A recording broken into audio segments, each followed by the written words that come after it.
guys, good evening. I-flex ko lang tong bagong dumating natin na stock or restock na to actually sir. Meron na tayo before nito. Kapag benta na tayo. Voltmeter or battery voltage meter. Yan. Yan. Itong sa atin, kinabit natin to siguro way back 2020 or 2019. Yan. So nagkaroon tayo uli ng stock. Nagkaroon tayo ng pagkakataon na magka-available ulit. Yan. This panel sir, sabihin ko lang sa inyo, itong panel na ginagamit natin, original yan ito yung ginagamit sa or nakalagay sa mga 4x4 na Fortuner. Mapa 2016 yan hanggang 2024 na Fortuner. Basta 4x4 ito yung gamit na panel. So nagkakaroon tayo ngayon ng option, since yung butas niya para dun sa ganun ng 4x4, doon natin sinisingitan ng ito, aftermarket lang to na voltmeter. Kung ako nagkakamali, kulay blue ang kulay nito. Itong sa akin kasi mas pinili ko yung kulay pula.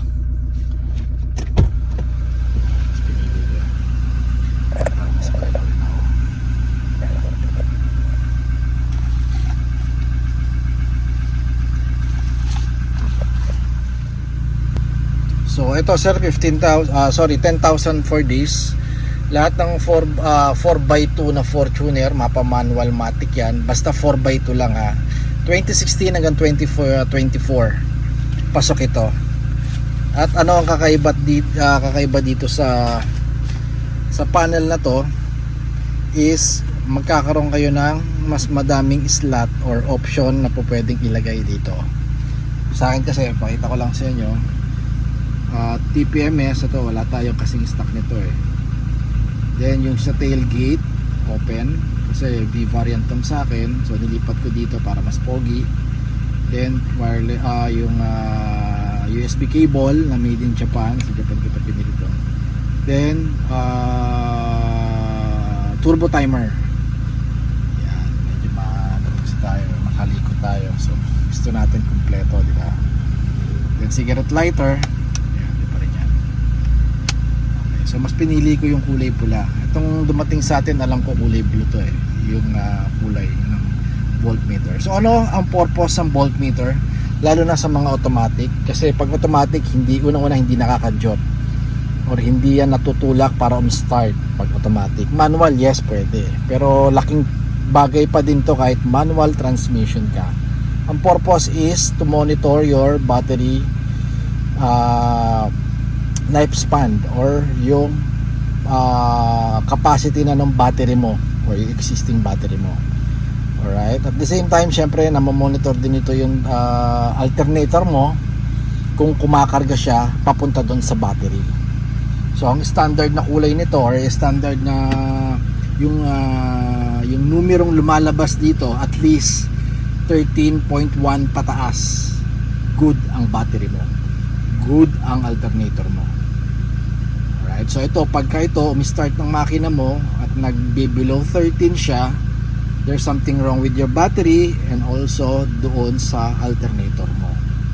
So go to the nearest shop, nearest dealer para ipa-check yung battery or yung alternator mo.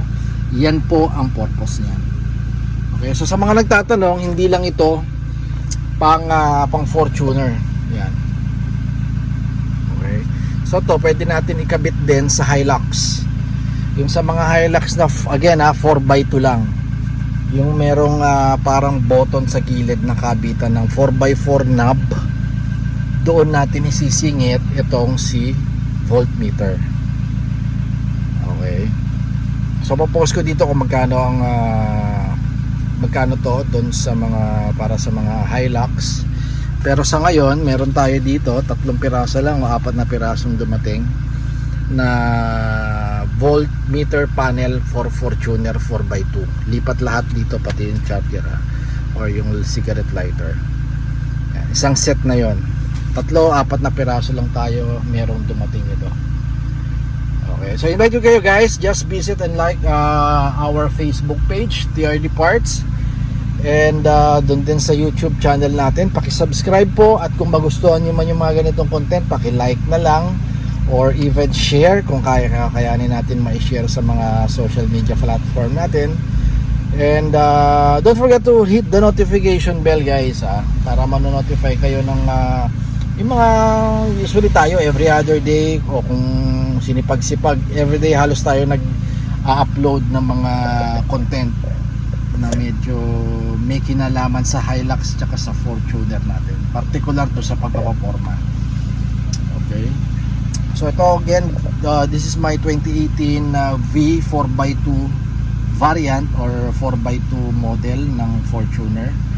Tinakbo nito is medyo sariwa pa naman ito, 43,468. Okay, 2018 to. Okay, so guys, plug and play lang to, by the way. Wala tayong bagong wire na gagawin, kasi may wire socket to. Kakabit lahat natin sa cigarette lighter. Safe, 100%, walang problema to. Mapabago man yan o luma yung Fortuner. Okay, so keep safe everyone. Good evening. Bye bye.